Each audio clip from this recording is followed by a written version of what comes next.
Welcome to Agriculture and Seasons.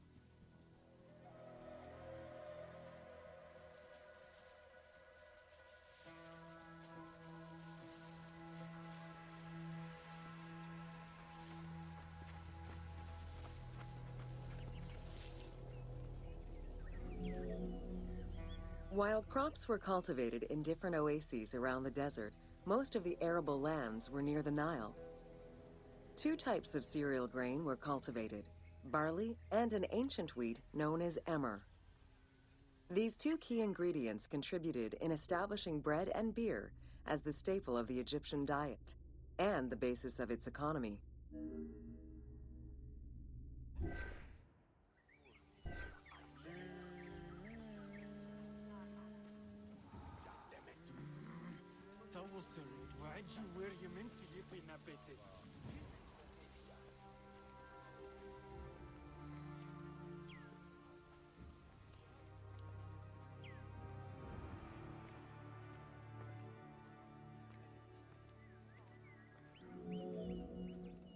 The Ptolemaic era created an agricultural revolution with the introduction of advanced agricultural techniques and new grain types such as rice, durum wheat, and pearl millet. The resulting agricultural mass production greatly increased the economy of ancient Egypt.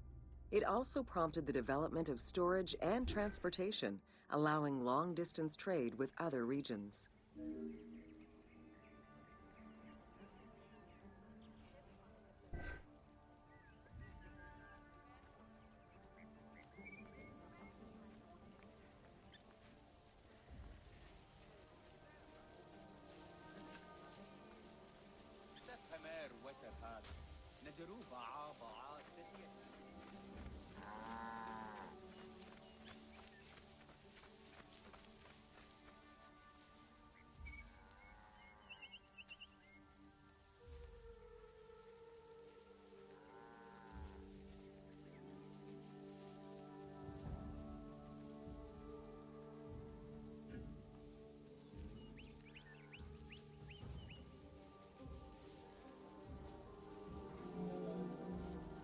Both bread and beer rations were part of a system of barter payment.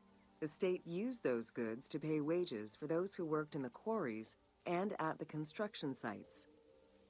Beer was so important to ancient Egyptians, they had a goddess of beer brewing, Tenenet. Tenenet is seen in many paintings and sculptures with beer, and women are depicted as the primary beer makers.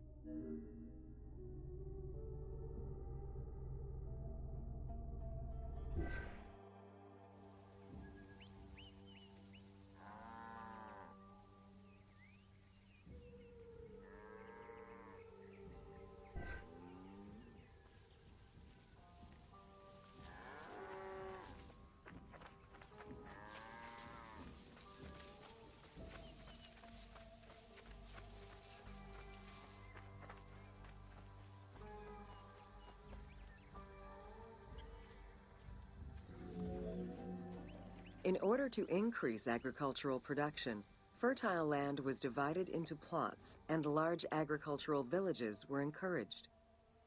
The state and temples were the biggest landowners. Depending on the region, fertile land was managed by civil servants or rented to individuals. Ancient Egyptians relied on rudimentary tools for land cultivation. Soil was broken down with hoes, and wing plows were used to make furrows.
The three seasons known as Akhet, Peret, and Shemu corresponded to a specific phase of the agricultural process and the river's natural changes.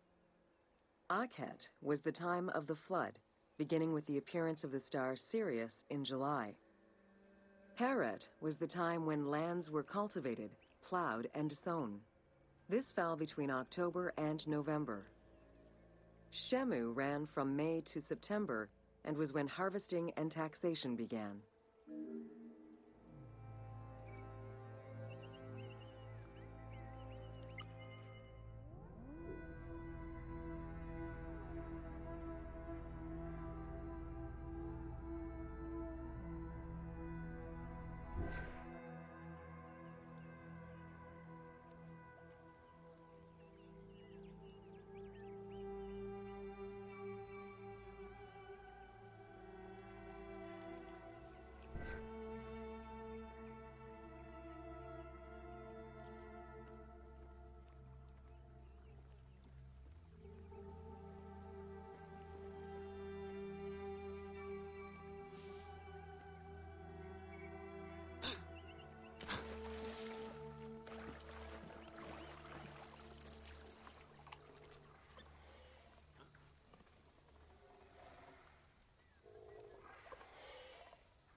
The pharaoh's duty was to uphold order against chaos and provide for his people. Priests and local governors also wanted to appear as protectors of the people. However, any variation in the Nile's seasons could cause water shortages. This had devastating consequences on wheat and barley crops. The pharaoh, administrators, and priests knew they needed to demonstrate their ability to prevent such a catastrophe from happening. And so they invented the story, which would be inscribed upon the famine stela.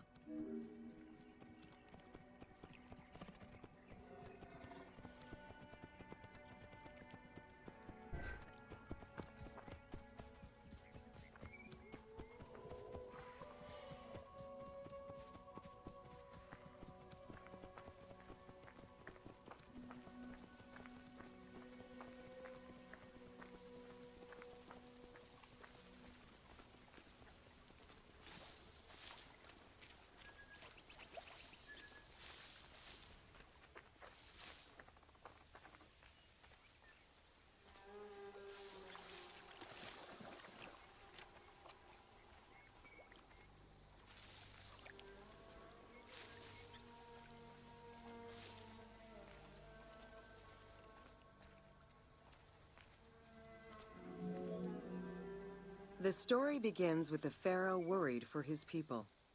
The Nile hasn't flooded in years, and his people are starving. In search of the origins of the flooding, Djoser seeks out Khnum, the protector god of the region and the source of the drought. Djoser gives the god offerings and orders his priests to restore the temple of Khnum.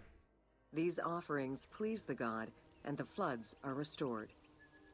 This story was intended to highlight the importance of the deity in everyone's daily lives, while also demonstrating the crucial role that the priests and the king played in feeding and protecting the people of Egypt.